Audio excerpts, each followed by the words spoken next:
Anyway, right, so as I say, I'm joined by Helena, who is a solicitor in the employment and BLHR team, of which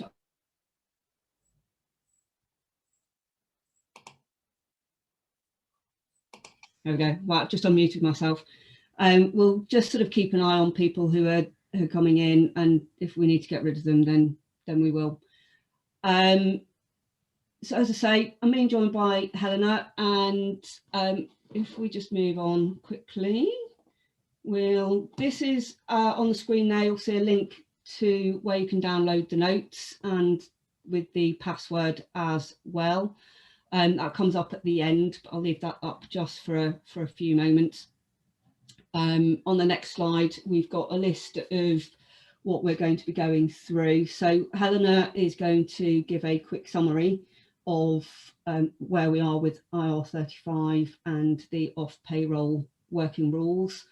I will then just look through the changes that are coming in for the public sector, and also I guess the more meaty bit of it for the private sector as well. Helena, I'm going to pass back to who's going to then look at the status determinations and penalties, and that will then pass back to me, who, right, let me just see if I can stop people from I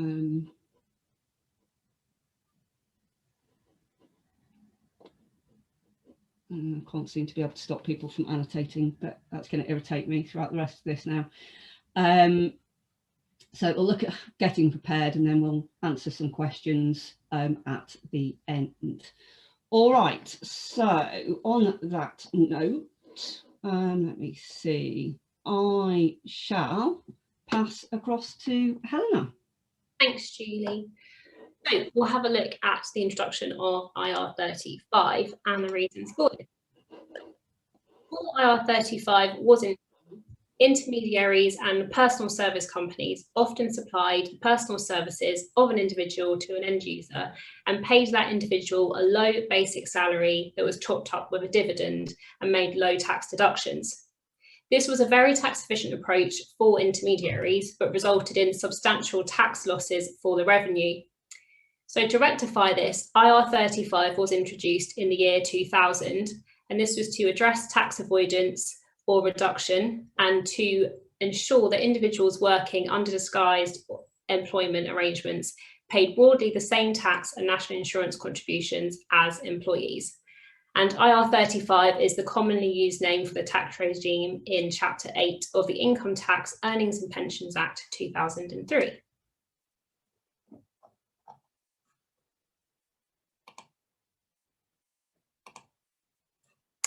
So with the introduction of the IR35 regime, intermediaries became responsible for assessing whether the individual would have been an employee of the client, but for the existence of the intermediary.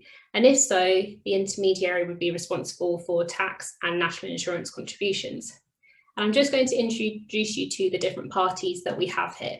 So we have the individual, who would also be known as the contractor, and they provide the personal services to the end user. Then we have the intermediary, who is the party who makes arrangements for or pays an individual for the work that they provide to the end user. The end user may also be known as the client or an engager or a hirer, and this is the organisation who will be receiving the services of the individual or the contractor. Later on, we'll feature the fee payer, who is going to be the deemed employer of the organisation and responsible for tax.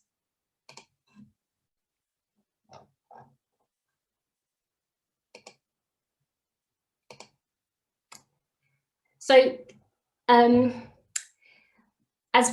this was a well-intentioned regime, often the individual was the only controlling mind of the intermediary and reluctant to conclude that they were a disguised employee, which led to the reduced net payments to themselves. And as a result, there was widespread low compliance with IR35. And the consequences of this non-compliance or low compliance was not really a deterrent, because if HMRC did investigate and it was decided that IR35 should have been applied, then the intermediary would only have to pay the tax that it would have paid if it had established deemed employment in the first place. There would potentially be a small penalty, but some thought that this would be worth the risk.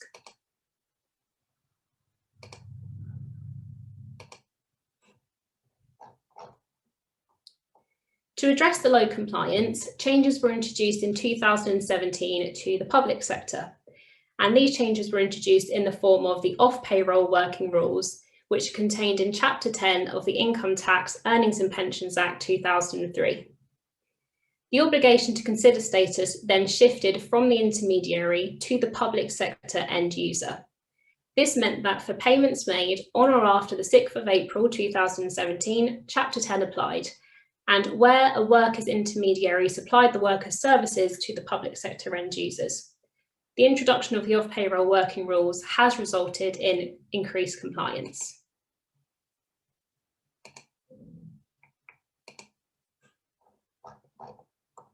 So the IR35 regime and the off-payroll working rules both have their place and will continue to operate side by side. Where the private sector end user is small, IR35 will continue to apply, and the intermediary will continue to assess status and make appropriate deductions. The off-payroll working rules come into play when the private sector end user is medium or large, and for all public sector end users. And the responsibility for determining the individual status moves from the intermediary to the end user. The off-payroll working rules are being extended to the private sector from the 6th of April 2021, having been delayed by a year due to the pandemic. Rules will apply where the services are provided to private sector clients that are medium or large and which have a UK connection, but I won't say any more about that for now because Julie will be discussing that in more detail shortly.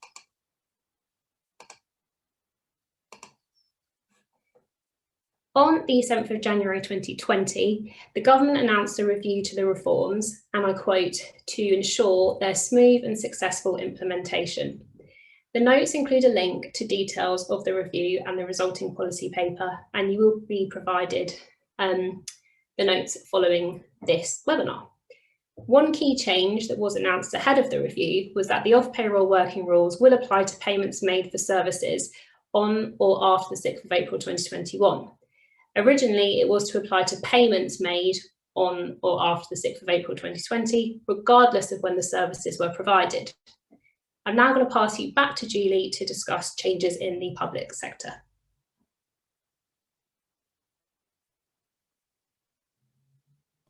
Sorry, just unmute myself. We're just having a couple of problems with the slides because Helena and I are sharing the same PC and having to admit people at the same time, which is why you might find the slides going forwards and backwards a little bit. So just bear with us on that. Okay, so the public sector changes, there's actually not very many, I'm pleased to say.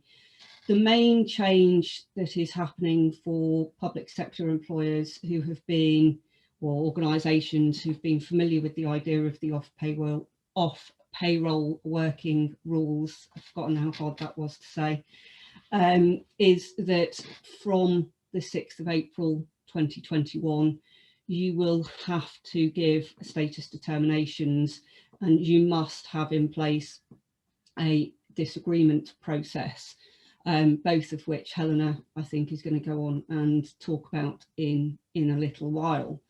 Now, as I say, these rules have been in place for the public sector for some time, so I would hope that businesses are aware of whether they fall within the public sector or not. But there is one small tweak in relation to public sector and who it applies to, in the sense that there are certain organisations that are coming within the remit of the public sector restrictions by virtue of the fact that they're bringing in some of those individuals who, or some of those organisations that are exempt currently from the Freedom of Information Act. So if you have previously merrily been thinking that you are not a public sector organisation, but you might be within a sort of quasi public sector where the, as I say, Freedom of Information Act doesn't apply, it is worth you just double checking that will remain the case for you from the 6th of April of this year. Now, we are merrily referring to the fact this is all coming in on the 6th of April of this year. I'm not envisaging that changing, but we weren't really envisaging that changing last year either until quite late in the day. So please do keep an eye out on whether that position does change at some point.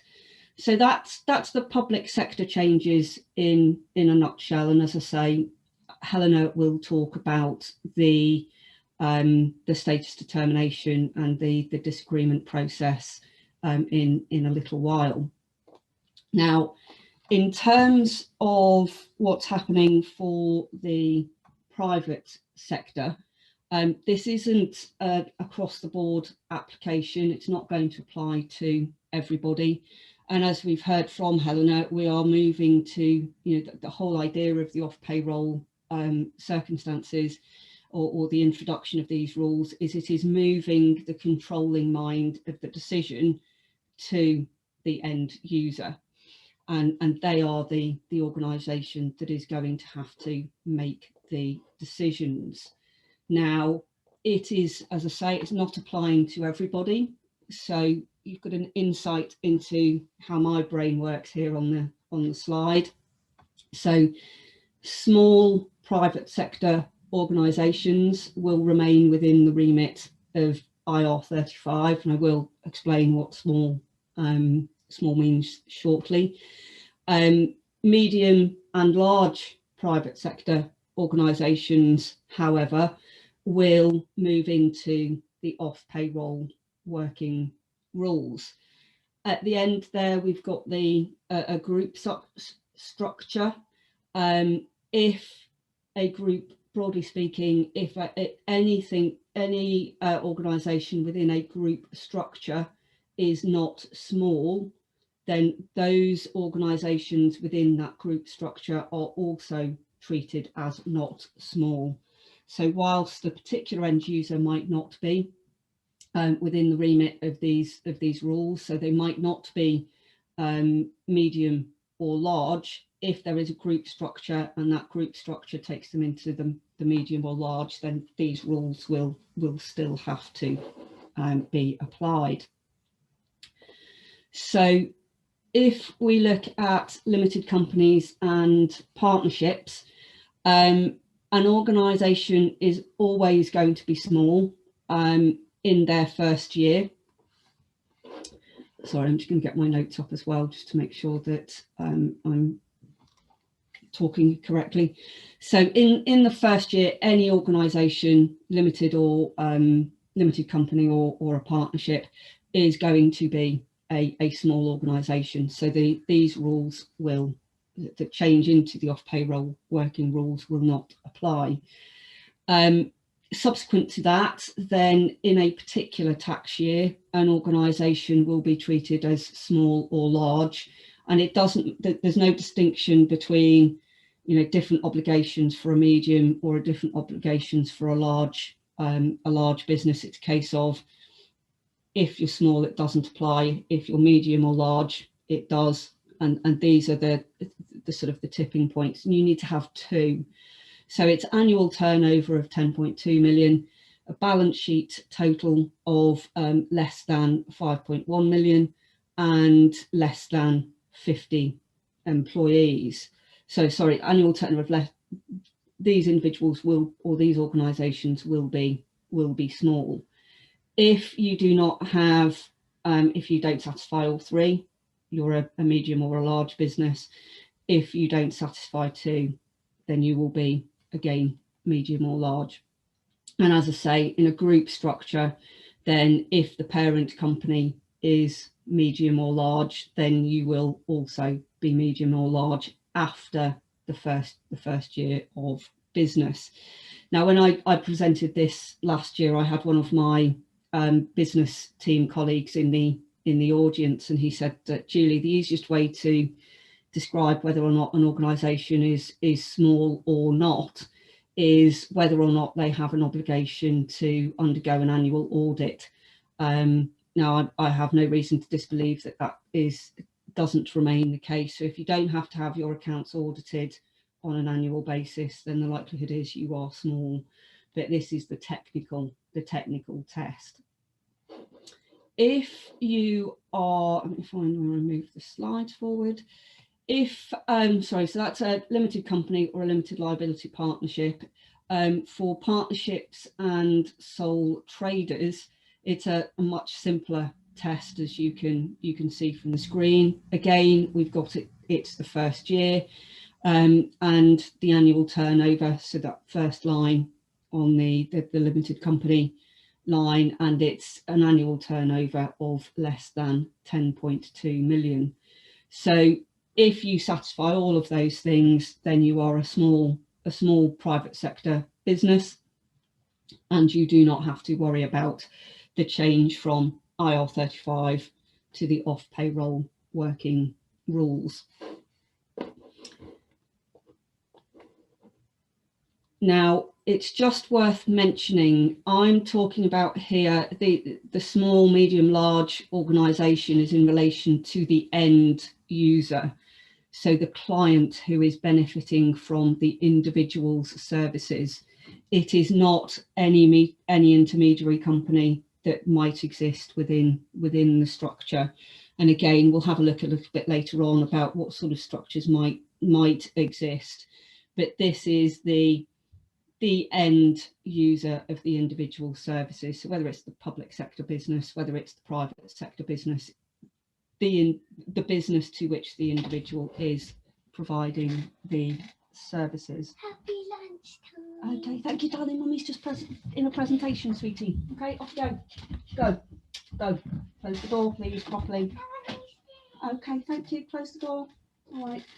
Off you go. Bye-bye. Right, there you go. Pardon? I'm in a presentation, sweetheart. Oh, bye. Bye.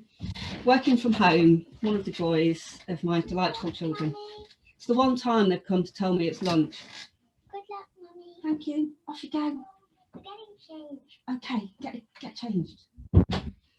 All of them. Okay, so genuinely, that is the first time in weeks they've come to tell me that it's lunchtime. So if you are a medium or large business, then you will be having to apply the off payroll working rules. If you are a small business, then you will continue to operate the IR35 regime. And as you can see from there, it is from the 6th of April 2021, which is not to say that you sit and you wait until the 6th of April 2021. There are various bits and pieces that we would be recommending, if you haven't already done so, that you are preparing and looking at what is going on within the business, what sort of contracts, etc. But I will talk a little bit about that later on in terms of getting prepared.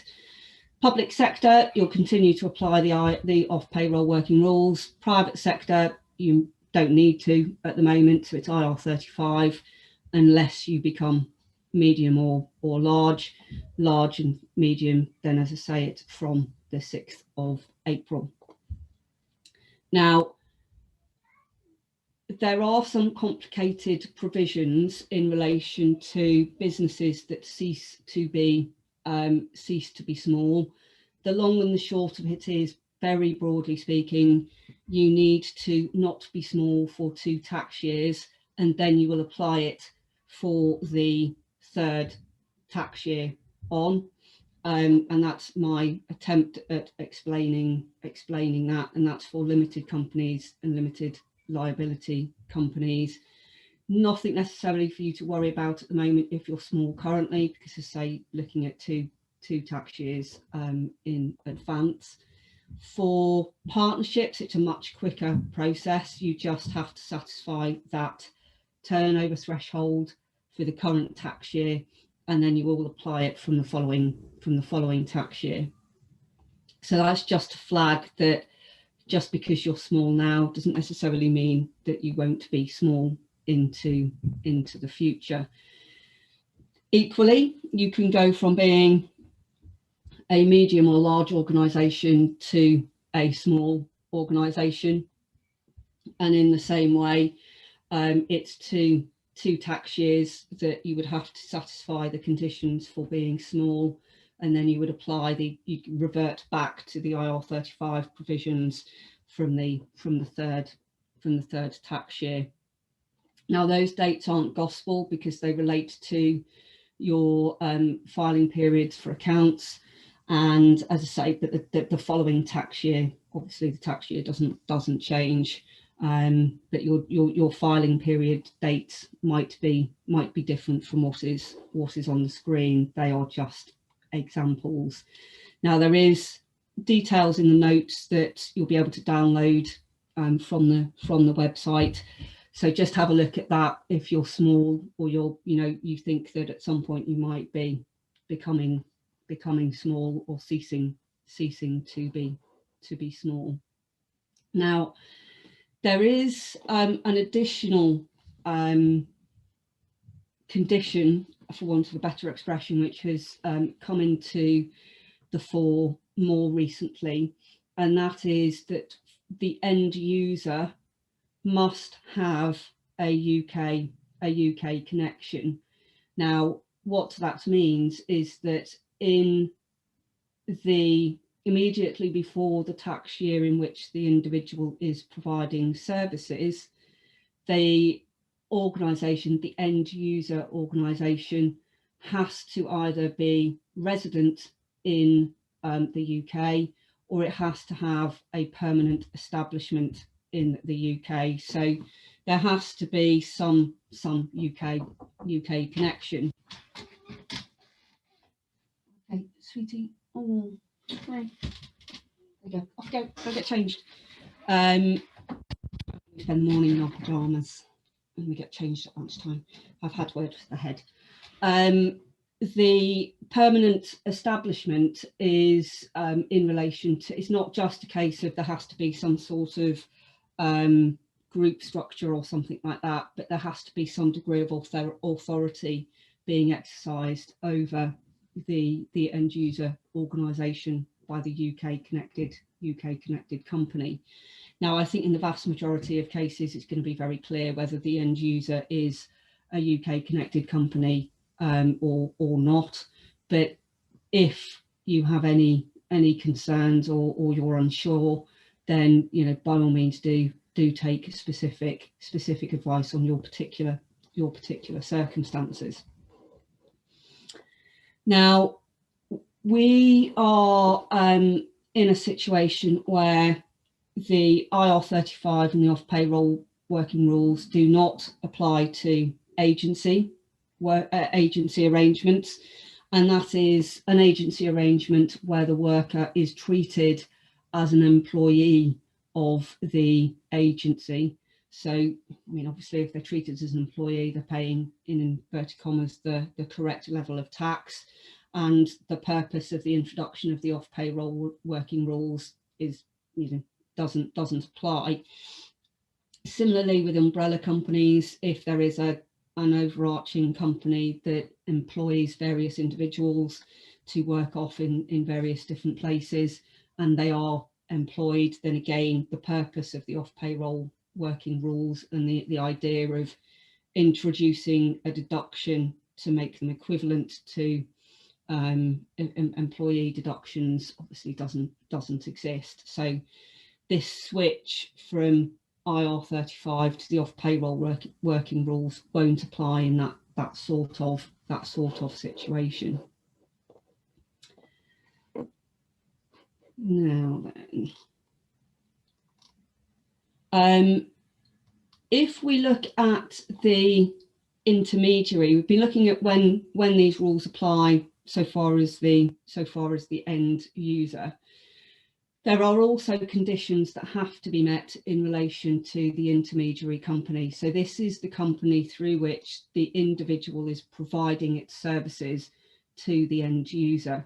And as I say, it might be, and we'll have a look at this in a little while, it might be that there are various other intermediary companies, for want of a better expression, But if we look at the particular conditions that need to be satisfied for the intermediary company, and this applies both for public sector and private sector end users. If the intermediary is a limited company, then the worker must have either a beneficial interest or an actual interest of more than 5% of the shares and more than 5% of the voting rights in that limited company. Now that can be, as I said, it can be actual ownership and actual rights to vote, or it can be indirectly through a beneficial arrangement. So it might be that, you know, it's quite often the case that companies will have a husband and wife as shareholders, and you know, if a business were to be clever, or an individual was to try to be clever, for example, you know, if it's the male providing the services, they might hold, you know, 4% of the shares and 4% of the voting rights, and the wife holds the rest. I say that very carefully because maths is not my strong point, but ultimately if the husband has the beneficial interest, ultimately then they would satisfy that test. In terms of let me see, in terms of a partnership, then again, individually or through a sort of grouping, family members, etc., then the individual would have to satisfy the intermediary conditions. The individual would have to have a right to more than 60% of the profits. Now, it's not quite as straightforward as that, because inevitably individuals can be creative. So if you've got a number of business, you know, or partners operating in a particular way, they don't have a right to 60% of the profit, but actually their profit share is dictated by the work that they're doing for the end user. So it's you know, there's a direct link between the work they do for the end user and what they are entitled to be paid. Then the intermediary condition is satisfied. Similarly, if they're an individual, then you would still be in, you know, you would fulfill those requirements. Now, if as an intermediary you satisfy those requirements, then you have an obligation.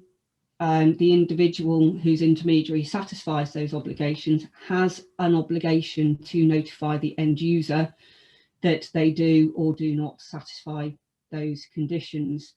And if that notification is not given, then the individual, the intermediary through which they are operating, is treated as fulfilling one of those obligations. So if as an end user you haven't got that notification to say, I don't meet the intermediary condition, then you must treat that intermediary condition as satisfied, and therefore you must carry out the status determination that Helena will come on and talk about in a few moments.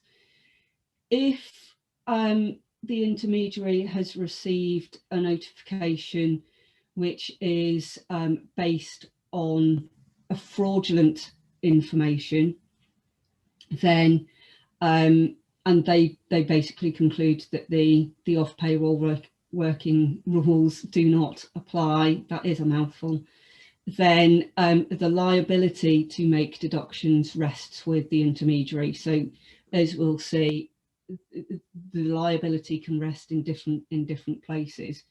If the intermediary is not kosher, shall we say, then ultimately they will be the one where the buck stops. All right, so I'm going to pass back to Helena, who's going to look at status determinations. I'm going to just mute myself. Perfect, thanks. So if the engagement passes the gateway tests, the medium or large private sector or public sector end user must carry out a status determination.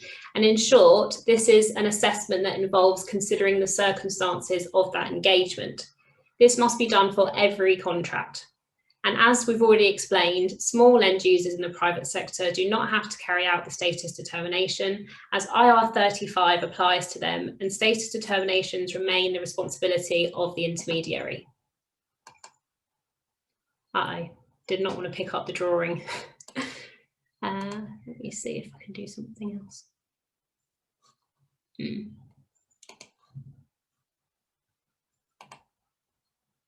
Better. Great.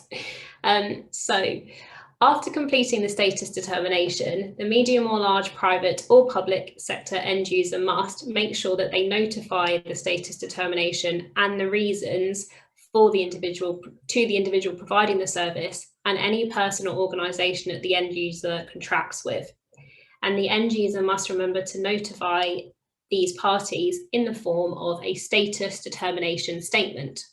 So there isn't a prescribed format for the status determination statement. However, the end user should make sure to clearly state the reasons for the determination and provide the CEST or CEST rules of results if the tool is used, and I will cover the tool shortly.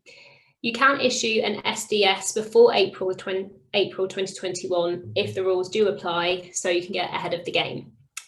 The end user should keep details of the status determination and the reasons for that determination, including any fees paid under each arrangement, as it is a legal requirement to keep records of these.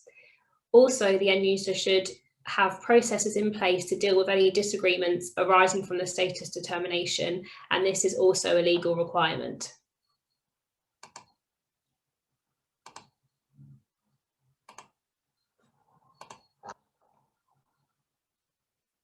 So to illustrate this, the end user must provide the status determination statement to the individual as well as the organisation that it contracts with.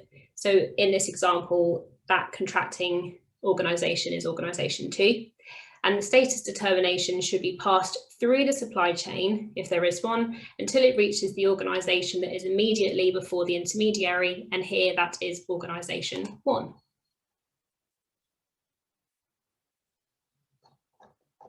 So now comes in the role of the fee payer, who has the relevant tax deduction responsibilities if the status determination from the end user so dictates. And the organisation immediately before the intermediary will be the fee payer or deemed employer, which here is organisation 1.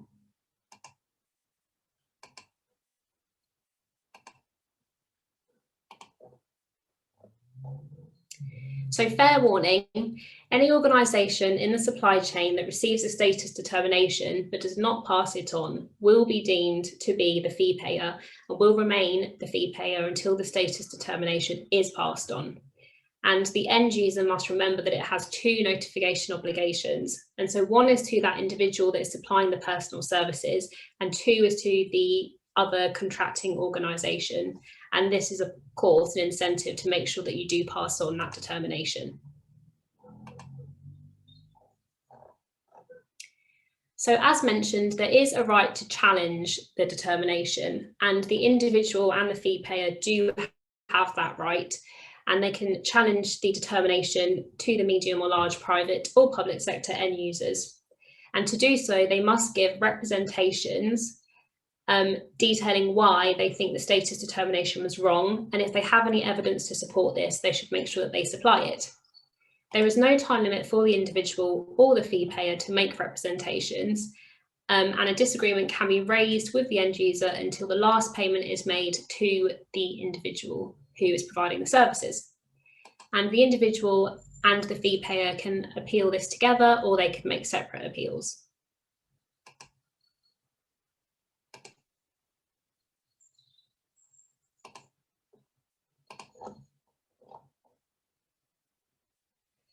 So where a challenge is received, the medium or large private or public sector end user must do the following. They must consider the reasons for the challenge. They must respond to the challenge within 45 days of receiving it, and either uphold the status determination with reasons or provide a new status determination, but remember to keep records of this. In the period between receipt of the challenge and the decision, the medium or large private or public sector end user should apply the off-payroll working rules in accordance with its original status determination. If the original decision is upheld and the individual doesn't like it, HMRC is of the view that the individual is, if they are genuinely self-employed and independent, can find a different client to do business with.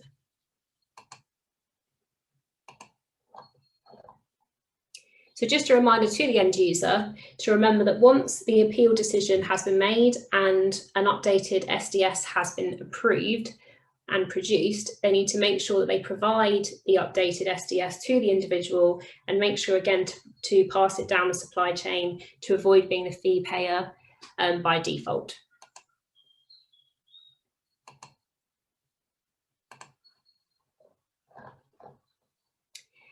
If the medium or large private or public sector end user does not respond within the 45 days, the end user will be deemed the fee payer. And if the organisation in the supply chain doesn't pass it on, remember they are the deemed fee payer until they do so.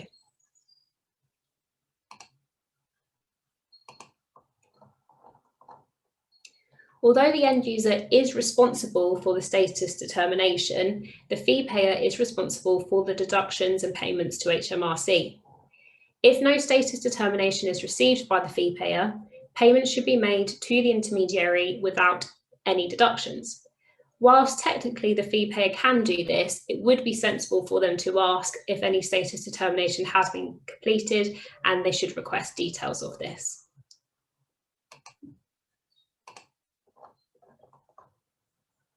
Specialist tax advice should be obtained on the specific details of payments and deductions. However, as an overview, where the status determination is deemed employment, the fee payer must calculate the deemed direct payment associated with the contract and the taxes and national insurance contributions that need to be deducted and made. And this amount should be deducted from the payment to the intermediary. The fee payer will also need to pay employer national insurance contributions. The fee payer must remember to report the taxes and national insurance contribution deductions to HMRC through real-time information, indicating the individual is working within an intermediary using a full payment submission. This does not mean the individual must be added to the fee payer's existing payroll though. And remember to keep the records of the payments, including income tax and national insurance contributions that are deducted. And consider and apply, if appropriate, the apprenticeship levy and make any payments necessary. The notes that we will provide do detail further how the calculation for deemed direct payments should be made.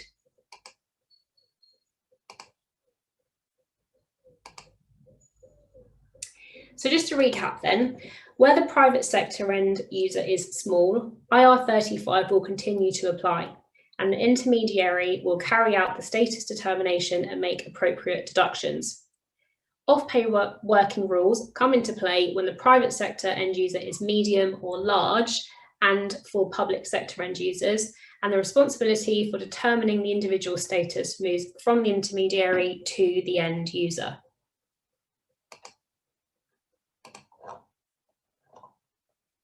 It is important to remember that assessing whether an individual is a deemed or disguised employee under the off-payroll working rules, or IR35, is not the same as assessing if they are an employee with employment rights, for example, protection from unfair dismissal. Classification of an individual as a deemed or disguised employee for tax purposes will not necessarily confer employment rights on them.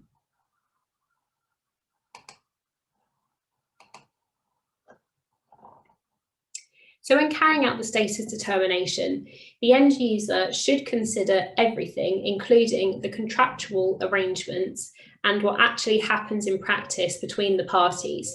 So that's to consider the contractual and practical arrangements between the client and the individual, and the client and any other relevant party that they are contracting with relevant to the engagement. If the working practices change or a new contract is negotiated between the end user and the individual, the end user must reassess if the off-payroll working rules will apply. HMRC created the Check Employment Status for Tax Service, CEST or CEST, which is an online tool created to assist with the determination. So CEST consists of a series of questions about the relationship between the individual and the end user and how the work is performed. Once the questions are completed, it gives a status determination. Using CEST is not mandatory, but can be a helpful tool, but that's when it works. As many of you may have attempted, CEST can sometimes produce an unable to determine result. HMRC are bound by the result, so that's if you can produce one that is obtained that is not fraudulently obtained and has been used in accordance with the guidelines. And if CEST is used, the end user should provide a copy of the CEST outcome to the individual as part of their reasons for the determination. Another guide to helping you to make this determination is case law. And the notes that we are going to provide following the webinar do provide some case summaries, which should be useful guidance to consider before carrying out a status determination. With you now, I'm just going to do a quick review of a recent case, which is the case of Northern Light Solutions Limited v HMRC 2020. So Robert Lee worked on a range of regulatory projects for the Nationwide Building Society through his limited company, Northern Light Solutions Limited. This was over a 7-year period between 2007 and 2014. Some key aspects of that engagement were that he had responsibility for the allocation of tasks to the project team and for determining the costs and the timescale for delivering the project. All the work was subject to the governance standards of Nationwide Change Framework, and this directed how the project was to be managed and required weekly reports. He was required to work a 7.5-hour day for a fixed rate, and each year in December, Nationwide insisted that he took a 2 to 3 week period as furlough, and he was not to work, and if he did, he would not be paid for that time. Each contract was for a fixed time, and there was an unexercised right for substitution subject to Nationwide's consent. On considering the application of IR35, Mr. Lee decided that these contracts fell outside of the regime. HMRC contested this following an investigation into the position and levied a tax bill of more than £70,000 for returns covering 3 years. Mr. Lee appealed to HMRC but was unsuccessful, so took his case to the first-tier tribunal. In assessing the case facts, the tribunal considered the nature of the contracts Mr. Lee had with Nationwide, the questions of whether or not he had the right to provide a substitute if he was unavailable for work, and how much control he exercised over his work. And the tribunal found that Mr. Lee's relationship with Nationwide was one of deemed employment. And in summary, the tribunal found that there was mutuality of obligation between the parties within each contract. They found that Nationwide had the right to direct Mr. Lee's work and required him to work a professional day.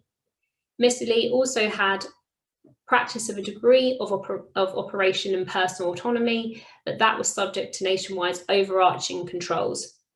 Mr. Lee was not subject to any financial risk beyond that of an employee, and there was no substantive prospect of Mr. Lee asking for or Nationwide agreeing to a substitute, and this was due to his specialist expertise and the specialist expertise that were required for the role. So the case law illustrates that each case depends on its own facts, and determining employment status is not straightforward. When you have a look at the case notes and the other summaries, that will become even more apparent. And I think if you are in doubt, it's a very good idea to seek professional advice.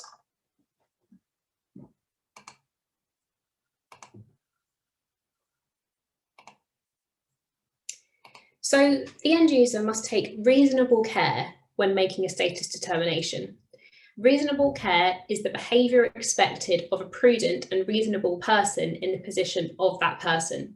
So for example, blanket decisions about status should not be made. An assessment of status should be made on a case-by-case basis. If reasonable care is not used, responsibility for deductions will be the end users, even if it would have passed elsewhere. HMRC have issued some guidance on what constitutes reasonable care, and that can be found in their employment status manual.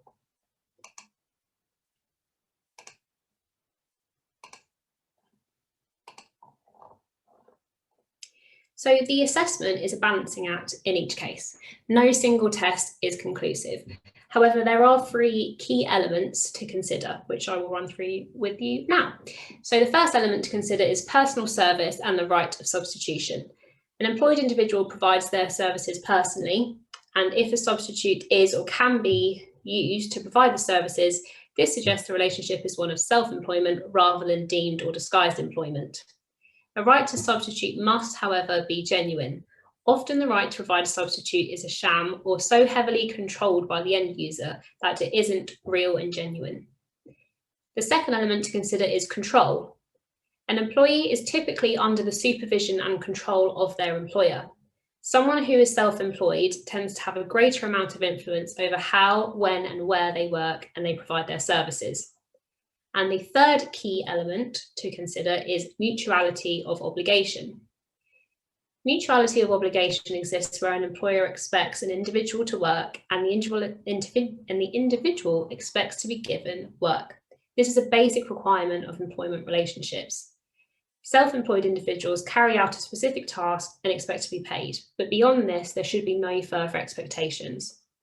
There are a number of factors to consider which are detailed in the notes, but in summary, they are the supply of equipment, the arrangement for payments, financial risk and opportunity to profit, the length of a contract, integration within the organisation, benefits, termination rights, and the intention of the parties.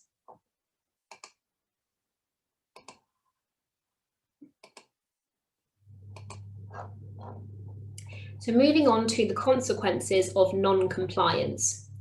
So HMRC can recover tax from the organisation supply chain that has not complied with the legislation. So for example, as we have already covered, if any organisation in the chain does not pass on the status determination statement, they become responsible for deductions. If reasonable care was not exercised when carrying out the status determination, the end user is responsible for deductions, and a penalty may also be payable. So the penalty is a percentage of the tax and national insurance contributions that HMRC had not been paid and also considers the relevant behaviour. The current penalty tariffs are 30% of the potential lost revenue for any careless action, 70% of the potential lost revenue for a deliberate but non-concealed action, 100% of the potential lost revenue for a deliberate and concealed action. And do be aware that interest could also be applicable. Penalties can be reduced for disclosure, and the amount of any reduction will depend on the quality and timing of that disclosure, and the quality being defined to be the nature and extent of the disclosure, and also whether the disclosure is prompted or unprompted. I'm now going to pass you back to Julie, who's going to talk to you about how to be prepared.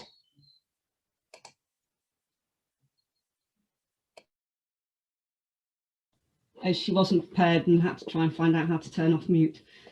Okay, so thank you for that. I mean, in terms of preparations, I mean, I'm hoping that a large portion of you who have individuals who work in this way within your, or you know, for your organisations, whatever the correct terminology might be, will have done some preparations in advance of the changes expected last year, and hopefully, as the name of today's event, dusted off those preparations in readiness for this April. On the basis that there's quite a few of us on the event today, I won't ask you all to pop your hand up if you have done preparations, but you know, it certainly isn't something. Oh, thank you. Lovely. Oops, sausage rolls. I'm not kidding. This is the first time in weeks I have had lunch delivered to me. And I didn't even tell them I was doing a presentation. I thought if I tell them, they'll come in. Anyway, there we go. I shall look forward to my sausage roll later on. So yes, as I say, it's not something to leave until the 4th or 5th or indeed the 6th of April. And it is important to remember as well that it is services provided on or after the 6th of April. So if you have individuals who've worked in this way and that arrangement is coming to the end before the 6th of April of this year, but payments are being made later, this arrangement, the IR35 switch to off payroll, doesn't apply. Now, the starting point for your preparations is obviously to decide, if you're an end user, whether you fall within the public sector, and as I say, there's a little bit of a tweak there, or whether you are well, it's easier just to say whether you're not a not small business or end user, in which case you do need to think about this switch to the off payroll working rules provisions as we've explained. Now, if you are, then the next point is to look at the individuals that you have engaged working within your business as that end user, and in turn to, well, identify what they're doing, identify the contractual arrangements, but also importantly to look at whether or not you have had the notification that in terms of whether the intermediary business satisfies the conditions that we have looked at. Again, if they do, or if you haven't received that notification, then one obvious solution would be to get in contact with them and say, are you an intermediary which falls within these rules? Do we need to be worrying about it? Now, for the purposes of this, we'll assume that you are both an end user within the off payroll working rules, and that the intermediary is also satisfying the necessary conditions. As I say, once you've got the contract arrangement, you also need to have a look at how this works in practice. And I'm sure many of you will have heard about the Uber decision which came out on Friday. Wasn't a surprise, on the basis that the decision has been consistent throughout the various tribunals and courts.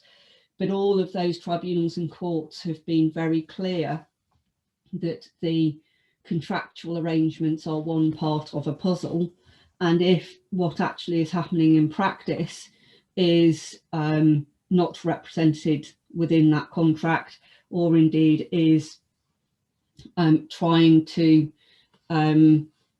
exclude individuals from their statutory rights, then the courts and the tribunals will go behind the written agreements. So you do need to think about more than what does our written agreement that's been carefully drafted by lawyers to try and minimise the risk that somebody is deemed to be an employee.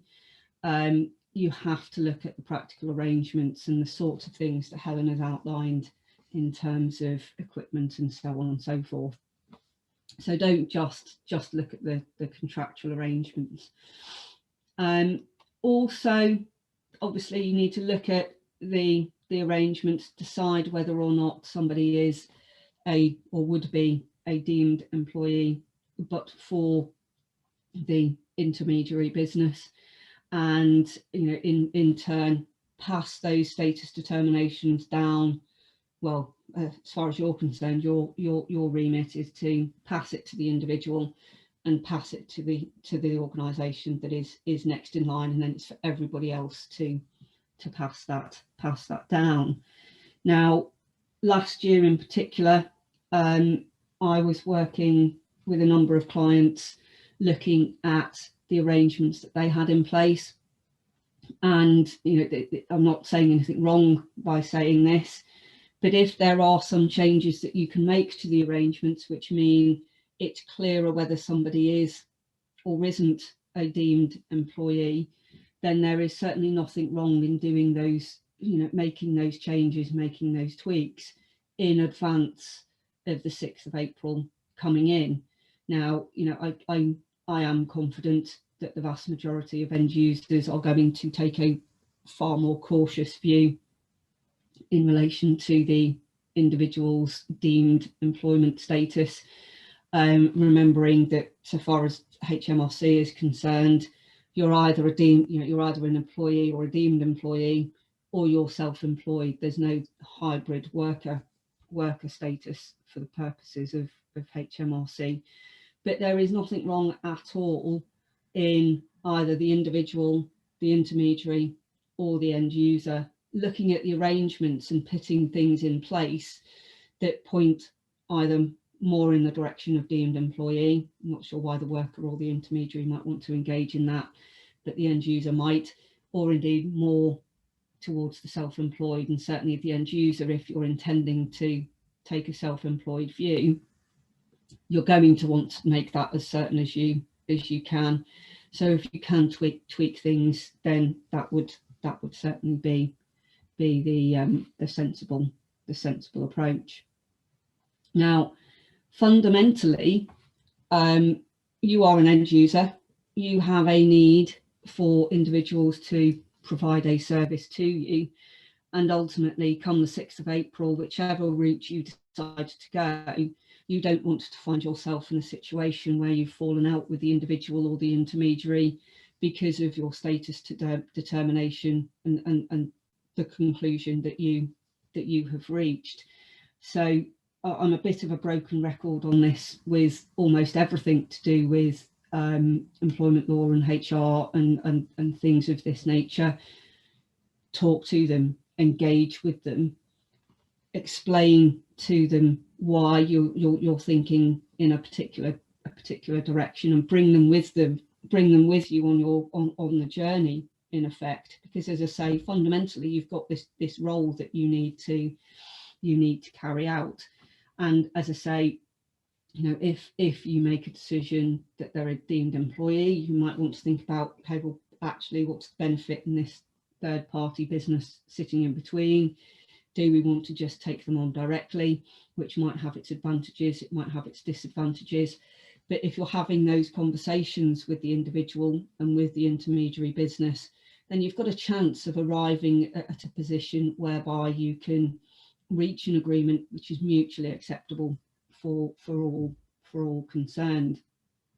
Now, one point that's just worth mentioning is that you cannot, as a business, pass on liability for your employer national insurance liabilities. So whilst a number of these additional costs can clearly be passed on to the worker ultimately, or indeed the intermediary, through invoicing and so on and so forth, what you can't do is add on or deduct from the invoice the cost of the employer national insurance, because technically speaking that would be unlawful and a breach. So you need to think about those sorts of things. Now, I've seen in the chat, we will come back to questions shortly, but I have seen in the chat a question about retention of records.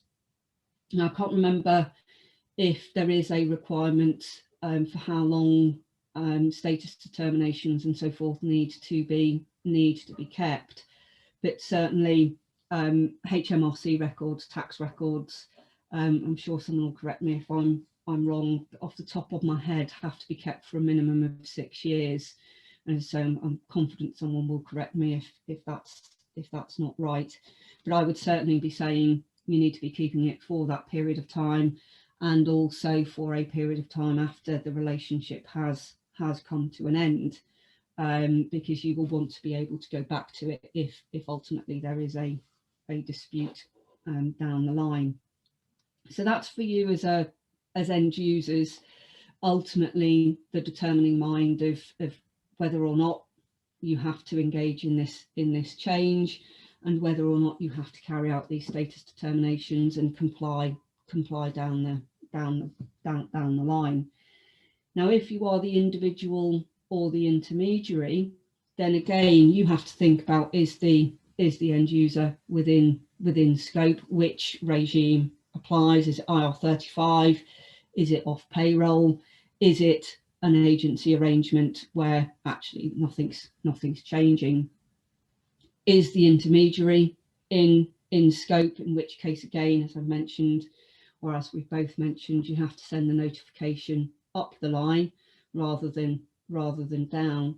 Again, have a look at the arrangements, both written and practical, to see, you know, are there things that point in a particular direction or another? What can you be doing to make that position clearer? Or if it is the case that you want to remain self-employed and therefore receiving more, you know, higher payments and therefore able to pay things to yourself in a more tax efficient way, is there any arrangements that you can put in place?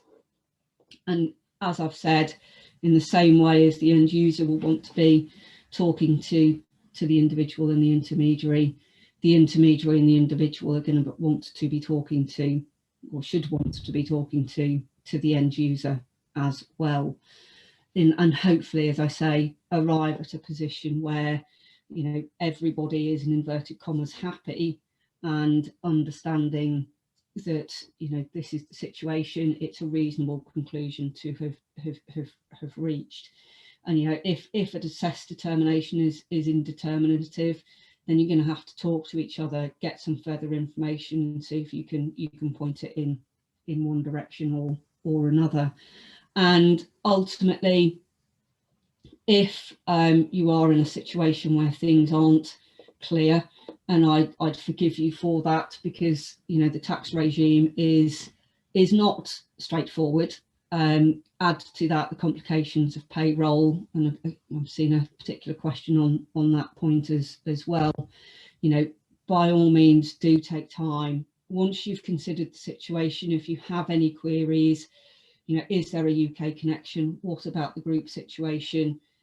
You know, do get specialist advice, because, you know, as Helen has outlined, the penalties, you know, are there. And whilst there is going to be some latitude in the first year, and HMRC have been very clear about that, you know, ultimately this arrangement is being brought in for a reason, and the HMRC are going to start to look at this much more carefully, and hopefully by then actually people will be, you know, much more familiar with the arrangements. So please do take advice, whether that's from your payroll provider because it's a payroll issue, your accountant because it's to do with the sort of tax issue, or indeed ourselves, or indeed your own HR or legal advisors in terms of, you know, status determination, because whilst they are slightly different tests, and as I say, you've got HMRC, ultimately there's an individual self-employed, or there's a employed / deemed employment status. Fundamentally the tests are the same, so we can certainly help you with that. So there's some practical steps for you to take to prepare if you are in the early stages, or just to help you to double check that you've put your arrangements in place. Just very briefly on the Uber case, it is a worker status case, but as I say, I think the main message for me that came out of the Uber case is that actually it doesn't matter what the written agreement says, if ultimately the arrangement is such that the individual would be employed but for the intermediary company, and regardless of what the written agreements might say between the various parties, the courts, the tax tribunals are going to say this individual is employed. If, however, all of the, you know, on balance it's pointing towards self-employed, then regardless of what the agreement's going to say, that's broadly speaking where it's going to go.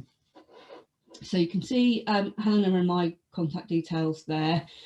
I've posted into the chat, hopefully, a link to the survey. It's very short, gives you a chance just to say what things you'd like to see from CIPD. but also if you want to receive information from Burkitt Long about events and things like that, then you can fill in your details.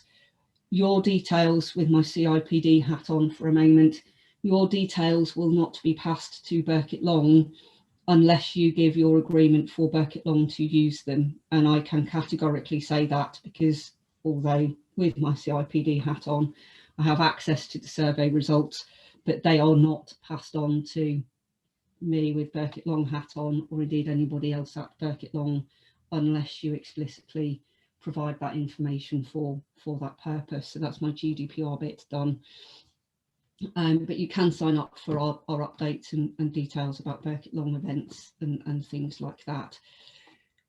There is a link to the notes. So it's burkittlong.co.uk/past-events. I have a vague recollection that that's not going to go live until later on this afternoon.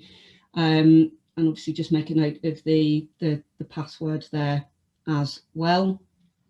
I will send out the notes through Eventbrite and the download via WeTransfer. So once that comes to you, if you haven't been able to get them any other way, then you'll certainly be able to get them in that way. And a reminder on that, the WeTransfer download will lapse after 7 days. So if nothing else, you know, download those quickly if you want to see them.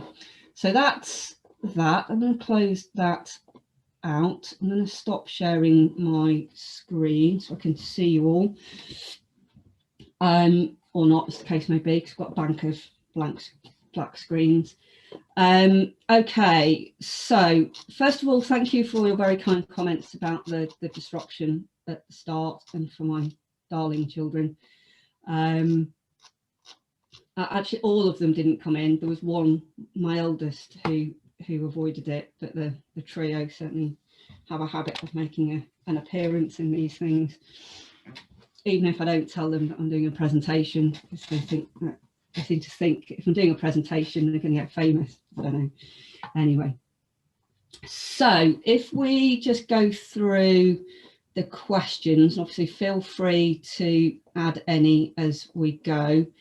I have been keeping an eye on them, and there are some that I'm going to have to go away and have a look at. So Sharon, your question about the Singapore group company, I'm going to have to take away, and I'll come back to you if I may. My natural instinct on that, though, is that it looks like someone is in Singapore. Or is that Liverpool? I'm wondering whether Ian is in Liverpool or not. I'm not quite sure. Anyway, moving on. My instinct on it, Sharon, is that if the group company is abroad, you don't need to worry about it, and it's group structures within the UK. Case. I'll double check it. Thanks. So I think that was the first. Let me keep going. Helena, jump in if. Okay, I'm just having a look through.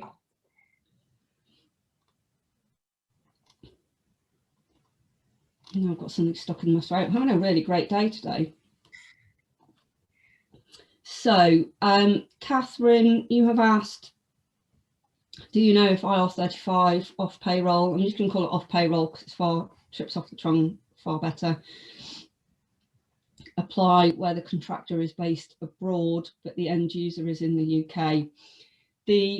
I should have made this clear, and my apologies. The rules will apply where the individual would be subject to tax in the UK. So broadly speaking, and I do say broadly speaking, that will be the case if they are resident in the UK or the services are being performed in the UK.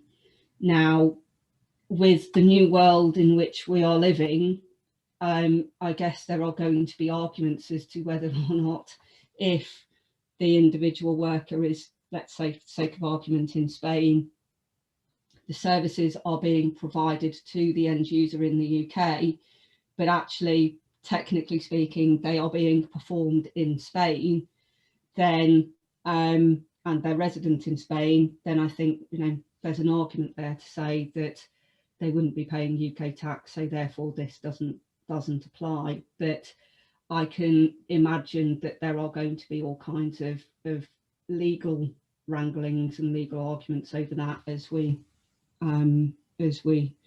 sort of develop this and things become, well, lawyers get hold of it, basically. If you are not to add the contractor to the payroll, how would you calculate the tax?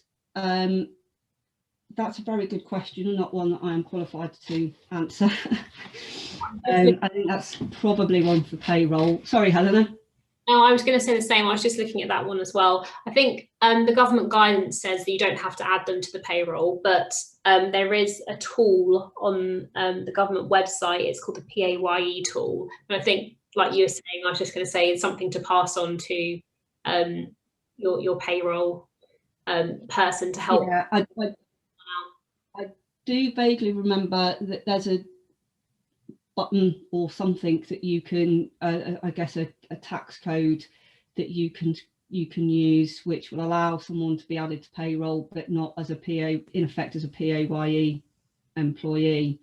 But as I say, I can't even do 2 + 2, let alone things like this. So it's definitely something for your payroll providers or your well, people better in the know than me on that particular instance.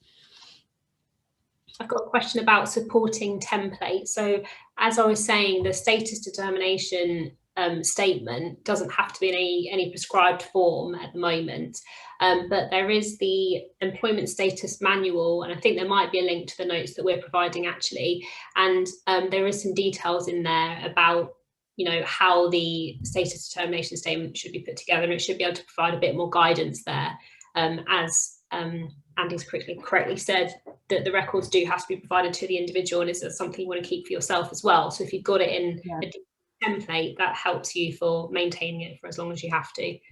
Yeah, I mean, the employment status manual, everything that I've read, you kind of get directed to that. And I'd certainly say that if you're struggling to sleep at night, then by all means dig that out and have a read. It's bound to cure insomnia.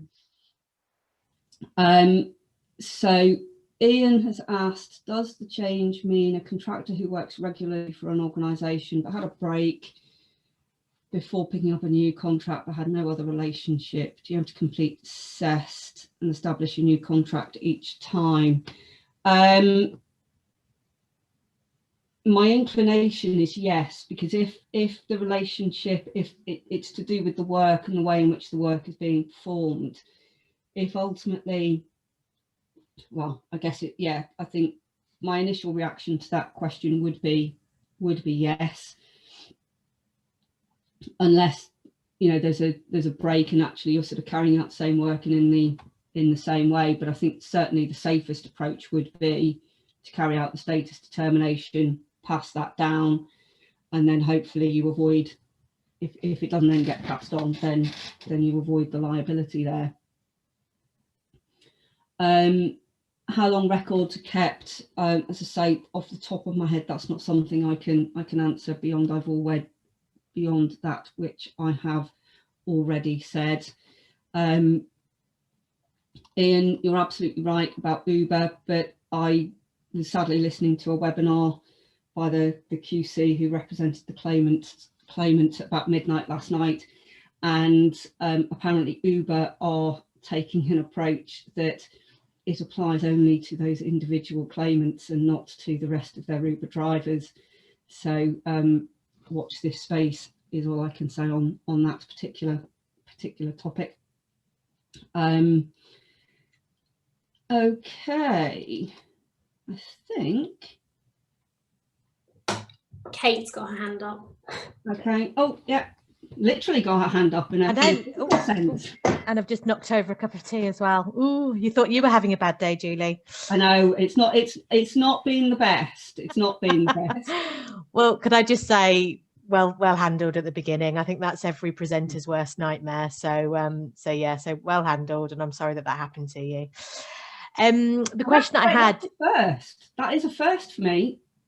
That I've had disrupted. I was trying to say that I think it's to do with that that council thing that happened a couple of weeks ago. I wonder whether it's sort of made people think, oh, we'll watch some of these boring seminars and see if we can inject some fun into them. You know, they can try. Well, but I think this is incredible fun. More fun than what Helena or I think. Yeah. The question, I did have a question. It was right up I think it was right at the beginning, so that's why you may have missed it. When I started looking at this, I've just joined a new company. When I started looking at this, obviously I looked at it with the thought of IR35, and I looked at our contractors, and there were only a couple of them that were limited companies. So I thought I was onto a winner. We just have to have a couple of conversations and that's fine. But then I started looking at the remainder of the contractors who are self-employed, and I realized that actually there's the employees for the purposes of tax as well. But pretty much the process is the same. Is that right? Have I interpreted that right? You know, whether they're a limited company or a self-employed, the process that you go through is the same. Yeah. We just don't need to use the term IR35. Yeah. I mean, sorry. What we are moving to, frankly, is over the years, businesses, individuals have created various mechanisms by which they can minimize or maximize the payments that they receive, is probably the best way for me to describe it. Ultimately, the courts and the tribunals, HMRC, are getting wise to all of this, and they are going, employment status is employment status. You're employed or you're not. You are self-employed or you're not. You're a worker or you're not, for the purposes of employment rights and status in that sense. But the tests are very much the same. It is our biggest concern is that people would say, oh, if I'm an employee for tax, then I'm an employee and I'd like some backdated holiday pay, please. Yeah, that's our biggest concern, and that's the delicate handling of that is. I mean, I think that the reality is that all of these things are removing the inverted commas benefits of operating through an intermediary company, because the money that intermediary receives and can then dish out in dividends or whatever it happens to be is minimized. And ultimately I personally think we are likely to move towards a situation, because of all of these changes, where actually the business, the ultimate end user, in whatever format, whether it's IR35, off payroll, whatever it happens to be, goes, look, actually it's that person we want, it's that person's skills that we want.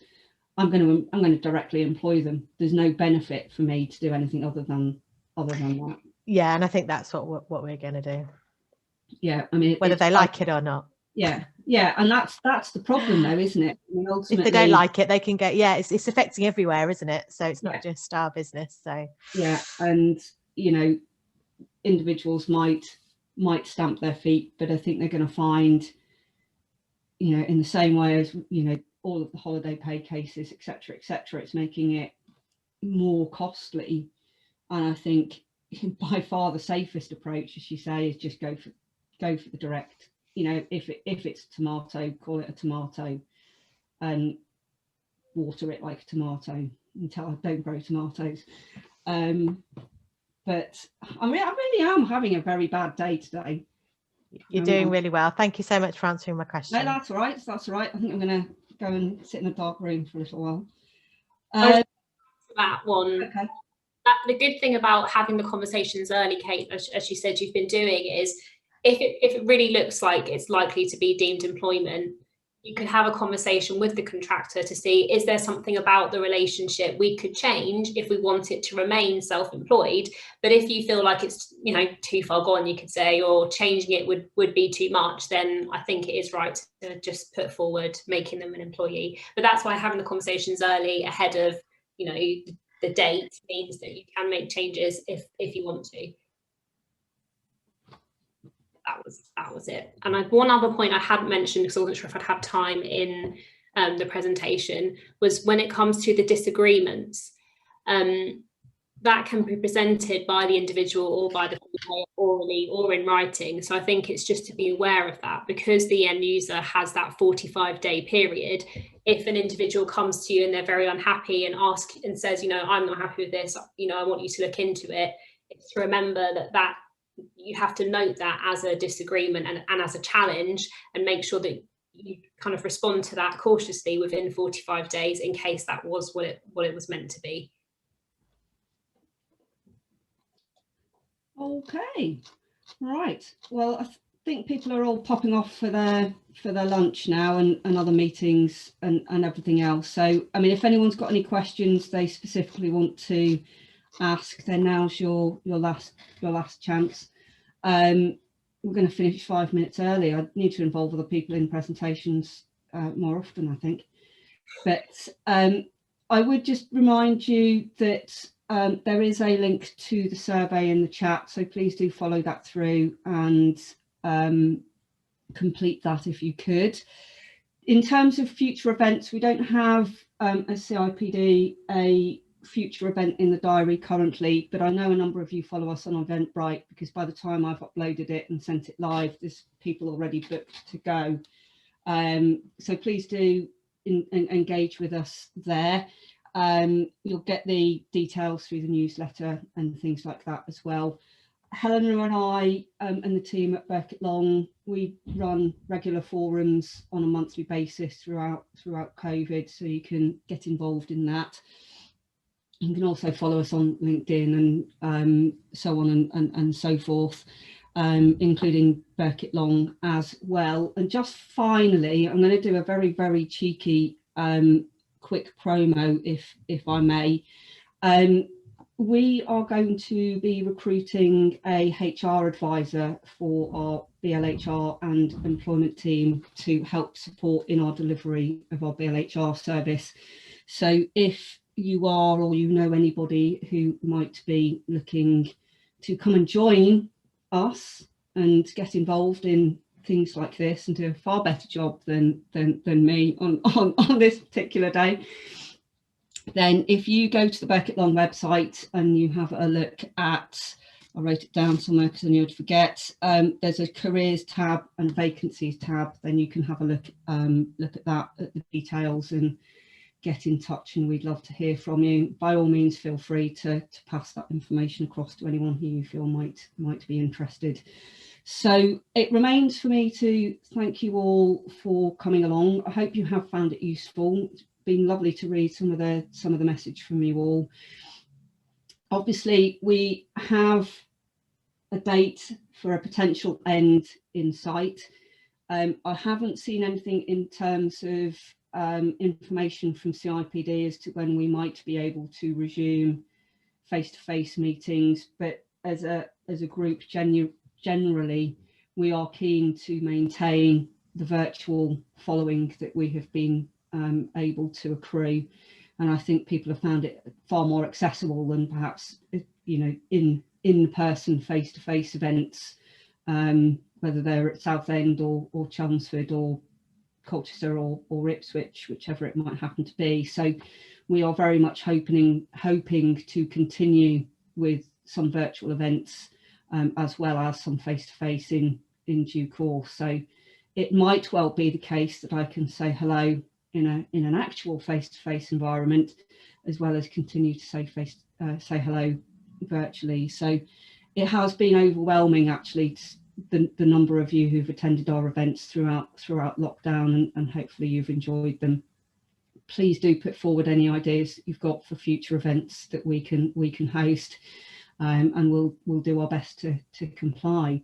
So thank you very much. As I say, please do stay well, and hopefully we'll see you at future events. And thank you as well to Helena for coming along and co-presenting. All right, so thank you. Thanks very much, Julie. Take care. Good to see you. Thank you. Bye. Bye.